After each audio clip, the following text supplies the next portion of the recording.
आज हम लोग समझेंगे सिंथेसिस के बारे में, क्योंकि सिंथेसिस एक इतना कॉम्प्रिहेंसिव सब्जेक्ट है कि जिसको स्टडी करने में काफी टाइम लग जाता है और ये बहुत ही कॉम्प्रिहेंसिव है। अगर हम इसको थोड़ा टेक्निकली समझें तो हमें जल्दी चीज समझ में आ सकती है। टेक्निकली का मतलब ये, अगर ये चीज हो तो ये वाला सेंटेंस और ये वाली चीज नहीं है तो फिर ये वाला हो सकता है और यही होगा। तो इन चीजों को समझने से पहले सिंथेसिस कैसे काम करता है, कैसे रिकॉग्नाइज करें एग्जाम में बैठ करके, क्योंकि आपको 30 सेकंड मिलते हैं हार्डली। तो इसका सॉल्यूशन सबसे अच्छा ये है कि हमें वो चीजें पता चल जाए जो सिंथेसिस के लिए बहुत अच्छी तरह से काम करती हैं और जिनका लीड रोल होता है एग्जाम में, उन चीजों में ज्यादा रिकॉग्नाइज करना होगा। तो सेंटेंस स्टडी करने से पहले मैं ये चाहता हूँ कि हम लोग एक नजर सेंटेंसेस पे डाल लें कि सेंटेंसेस क्या होता है, क्योंकि सिंथेसिस का मतलब होता है वाक्यों को आपस में जोड़ना। तो एक या एक से अधिक यानी कि 2, 3, 4, 5 जो भी सेंटेंसेस हैं उनको आपस में जोड़ने की जो टेक्निक होती है उसको सिंथेसिस बोलते हैं। और वाक्यों को तोड़ के बताने की कौन सा सेंटेंस यहाँ पर है, कितने सेंटेंसेस है, उसको एनालिसिस बोलते हैं। तो वो मैं वीडियो आपको एक अलग से दे दूंगा। हालांकि मैंने एक वीडियो आपको बनाया हुआ उसके ऊपर, जिसका नाम क्लॉजेस करके, प्रिंसिपल, सबऑर्डिनेट क्लॉज और कोऑर्डिनेट क्लॉज करके बनाया, वो जरूर देखिए ताकि ये वीडियो आपको बिल्कुल क्लियरली समझ में आ जाए। प्लेलिस्ट में आपको मिल जाएगा, मैंने अपने टेलीग्राम ग्रुप पर डाल रखी है उसकी लिंक, वो वहां से देख लेना। क्लॉजेस करके है, सिंपल, कंपाउंड और कॉम्प्लेक्स करके ऐसे कुछ उसमें होगा, आप लोग चेक कर ले, ठीक है। तो देखिए, हम सेंटेंस की अगर बात करें तो जैसे कि राम इज हियर, तो राम सब्जेक्ट है क्योंकि वर्ब से पहले आया हुआ, तो ये सब्जेक्ट है, ये वर्ब है और ये हमारा हियर एक एडवर्ब है और ये लगा है फुल स्टॉप। इसका मतलब ये क्लियर कि इतने बड़े पार्ट को हम लोग सेंटेंस बोलेंगे। तो यहाँ पे कितने सेंटेंस है, यहाँ पर सिंगल सेंटेंस है। सेंटेंस की डेफिनेशन ये है, मैं वो नहीं बता रहा हूँ कि अगर शब्द आपस में मिलते सही अर्थ निकाल तो सेंटेंस कहलाता, नहीं, मैं ये कह रहा हूँ यहाँ पर कि एक सब्जेक्ट और एक वर्ब अगर आपके पास है तो वो आपका सेंटेंस है। उसको चाहे क्लॉज बोली चाहे सेंटेंस बोली, कोई प्रॉब्लम नहीं। एक सब्जेक्ट और एक सेंटेंस में एक सब्जेक्ट और एक वर्ब है तो आपका वो सेंटेंस है। और अगला सेंटेंस देखते हैं, Ram plays and Mohan jumps. अब थोड़ा सा ध्यान दीजिए आप लोग कि राम सब्जेक्ट है और प्लेज खेलता है, कौन खेलता है, तो राम। तो ये राम की ये हो गई हमारी वर्ब। हमने भी क्या बात की थी, सब्जेक्ट और वर्ब मिलकर के बनाते हैं एक सेंटेंस। ये सेंटेंस यहां तक कंप्लीट है। इस वीडियो को समझने से पहले आप वो वाले वीडियो को देख लीजिए, मेरी रिक्वेस्ट है, तो आपको जल्दी चीज समझ आ जाएगी। क्लॉजेस वाला जो मैंने बनाया हुआ है वो आपको बहुत जल्दी क्लियर हो जाएगा। तो ये सब्जेक्ट है, ये वर्ब है, अब यहाँ पे लगा है एंड, ठीक है, कोई प्रॉब्लम, एंड लगा रहने दीजिए। मोहन जम्प्स, यहाँ पे ये मोहन अगर मैं ऑब्जेक्ट मानता हूं तो ये जम्प्स किसके लिए फिर है, क्योंकि राम के लिए तो प्लीज आ गया है। फिर मोहन यहाँ पर एक अगले सब्जेक्ट का काम कर रहा है और जम्प्स इसके लिए वर्ब आई है, क्योंकि राम खेलता है और मोहन कूदता है। तो एंड जो है यहाँ पर दो सेंटेंस को आपस में जोड़ रहा है। तो यहाँ पर कितने सेंटेंस हुए, एक सेंटेंस ये कंप्लीट और एक सेंटेंस कंप्लीट ये। तो हमने यहाँ पे ये समझा कि सेंटेंस कितना होता है, उसमें कितनी चीजें होना कंपलसरी, एक वर्ब एक सब्जेक्ट सेंटेंस बनाता है, ठीक है। अब यहीं पर हम ये समझते हैं कि सिंपल सेंटेंस क्या होता है। सिंपल सेंटेंस वो होता है जिसमें कोई भी कंजंक्शन नहीं आएगा। कौन कौन से कंजंक्शन नीचे दिखते हैं। सिंपल सेंटेंस में कोई कंजंक्शन नहीं आएगा, जबकि कंपाउंड सेंटेंस में फैन वॉइस करके कंजंक्शन है, इनका भी मैं बता दूंगा फुल फॉर्म। अदरवाइज है, देयरफॉर है और दस है, ऐसे बहुत सारे कंजंक्शन हैं। फैन वॉइस का क्या मीनिंग है, फॉर, नोट डाउन कर लेना आप लोग, फॉर, एंड, नॉर, बट, और, यट, सो, ये सारे कंजंक्शन अगर दिखाई देते हैं तो कंपाउंड है। अदरवाइज दिखाई देगा कंपाउंड है। देयरफॉर दस दिखाई दे कंपाउंड है। इसी तरह से ये कंजंक्शन कभी भी ना सिंपल में जाएंगे ना कॉम्प्लेक्स में जाएंगे, ये अपनी जगह क्लियर है। कंपाउंड वाले कंपाउंड में ही रहते हैं, कॉम्प्लेक्स वाले कॉम्प्लेक्स में ही रहते हैं। कॉम्प्लेक्स में क्या आता है, इफ आता है। डब्ल्यू शॉर्ट जितने भी हैं वो सारे आपके कॉम्प्लेक्स में काम करते हैं, ठीक है ना। सो एज या फिर एज है, जैसे कि she is as good as you या she is not so good as you. तो यहाँ पे ये तो कंजंक्शन है पेयर वर्ड में, एज इफ, एज दो, ऐसे दैट और आपका है वो भी आपका कॉम्प्लेक्स में आता है। तो ये कंजंक्शन देख लीजिए तो अभी आपको पता चल जाएगा। अब सेंटेंस समझते हैं कि ये सेंटेंस कैसे रिकॉग्नाइज करेंगे एग्जाम में। मैं अपनी डिटेल बता रहा हूँ, मुझे प्रैक्टिस करवाऊं तो आपको हार्डली बता रहा हूँ 5 सेकंड लगेंगे सॉल्व करने में सेंटेंसेस को, ठीक है। तो देखिए, पहला सेंटेंस क्या है, opening the box Ram took a pen. Synthesis में मेन खेल जो है वो दो चीजों का है, पहला आपका है कंजंक्शन, दूसरा आपका है वर्ब। किसी सेंटेंस में आपको वर्ब जो दिखाई दे रही वो रियल में वर्ब है कि नहीं, अगर आपने ये पता कर लिया तो आपकी सिंपल सेंटेंस की हेडिंग फिनिश हो जाएगी, कोई प्रॉब्लम नहीं होगी। कैसे? क्योंकि यही हमें परेशान करता है कि ये वर्ब है कि नहीं। हमने भी ये सीखा था कि सब्जेक्ट होगा तो वर्ब होगी, सब्जेक्ट नहीं है तो वर्ब नहीं होगी, ठीक है ना। खैर हम इसको भी ड्रॉप करते हैं, लेकिन ये क्लियर है कि इसके बाद जो कुछ होगा वो ऑब्जेक्ट होगा, क्योंकि वर्ब के बाद जो कुछ आता है वो ऑब्जेक्ट होता है। फिलहाल हम इसको वर्ब नहीं मान रहे, एक वर्ड मान लिया, ठीक है, ये ऑब्जेक्ट है। कॉमा लगा, इसका मतलब ये कि अगला सेंटेंस शुरू हो गया है। तो राम हो गया सब्जेक्ट, टुक इसकी होगी वर्ब, और टुक का ऑब्जेक्ट हो गया ए पेन।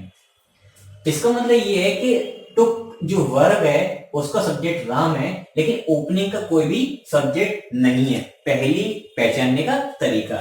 दूसरा तरीका क्या है यहाँ पर कि अगर मैं इसको वर्ब मानता हूं तो इसका सब्जेक्ट नहीं है, इसलिए बात फिनिश हो गई हमारी कि सिंपल सेंटेंस की कैटेगरी में। लेकिन क्या इसमें कंपाउंड कोई कंजंक्शन है?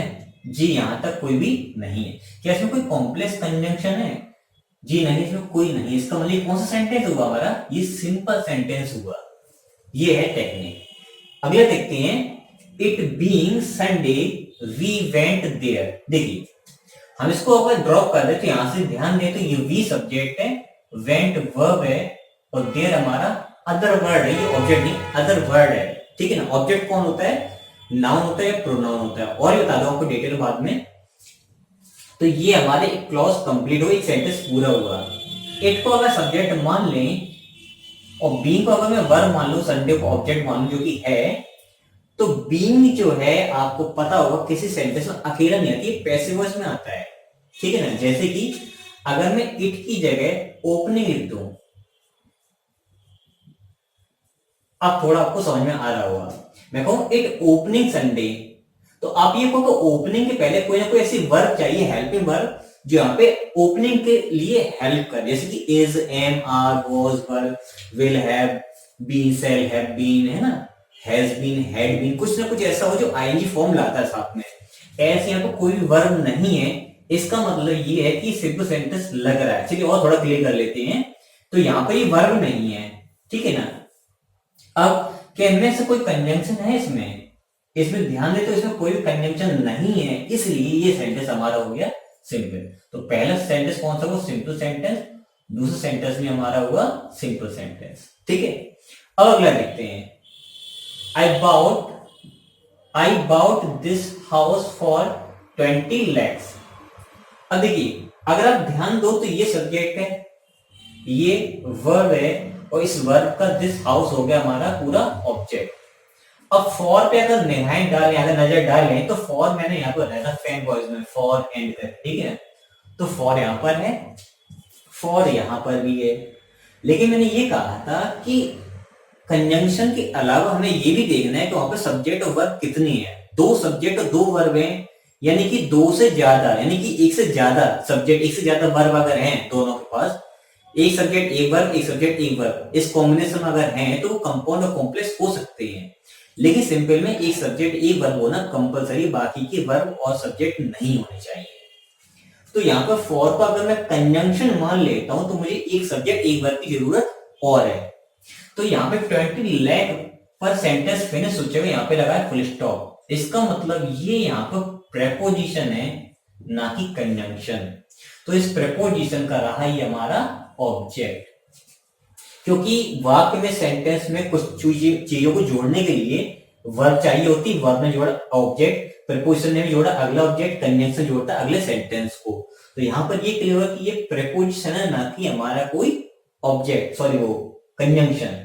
तो बहुत सारे वर्ड्स ऐसे हैं जो खुद अपने में प्रेपोजिशन, कंजंक्शन और एडवर्ब का भी काम करते हैं, वो मैं आपको एक अलग वीडियो में समझा दूंगा। और मैंने एक आपको वीडियो दिया है जिसमें लिखा होगा रिकॉग्नाइज पार्ट्स ऑफ स्पीच का होगा, कौन सा शब्द में, कौन सेंटेंस में कौन शब्द कैसे काम करता है, ठीक है ना।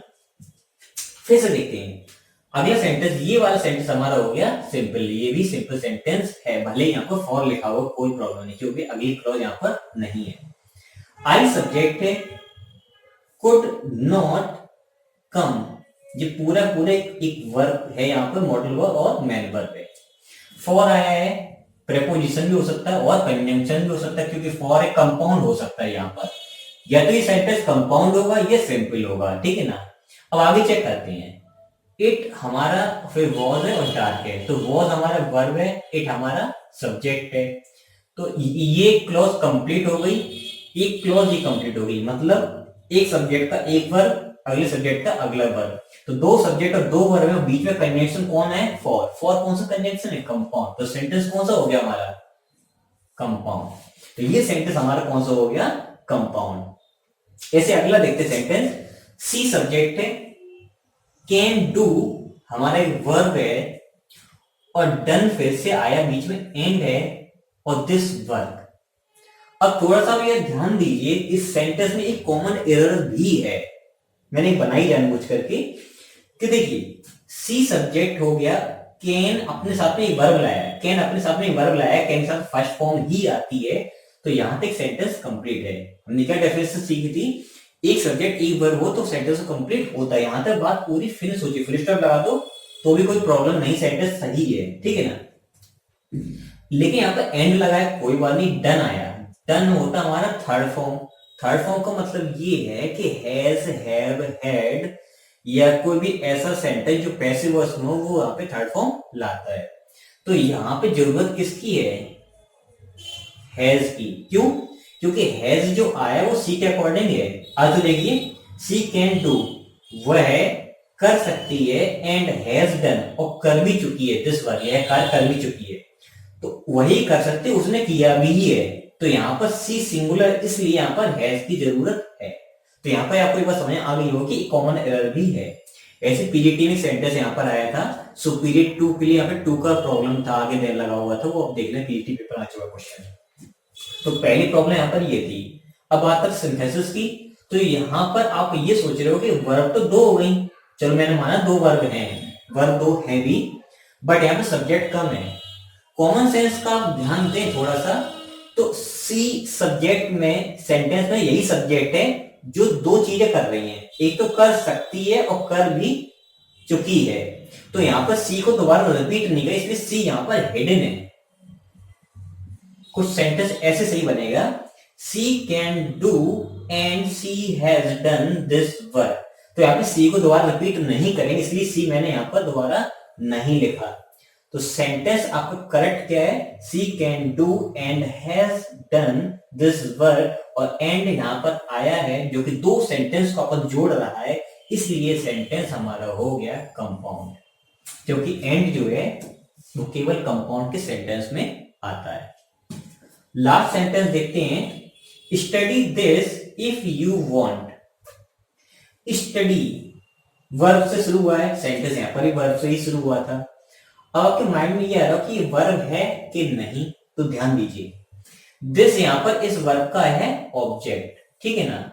इफ आया हुआ है, और इफ हमारे किस में आता है? कॉम्प्लेक्स सेंटेंस में इफ आता है। इफ आया है तो यहाँ पे सब्जेक्ट, अगला यू, जो सब्जेक्ट ऑब्जेक्ट दोनों होते हैं, फिलहाल मैं सब्जेक्ट लिख दिया वांट। वांट एक वर्ब है, वांट वर्ब किसके लिए आई है? यू के लिए, इसका मतलब यू सब्जेक्ट किसका ही है। सब्जेक्ट और ये वर्ब कंप्लीट बात होगी, एक सेंटेंस ही कंप्लीट है। यहाँ पे इफ लगा हुआ है, स्टडी दिस, तुम यह पढ़ो।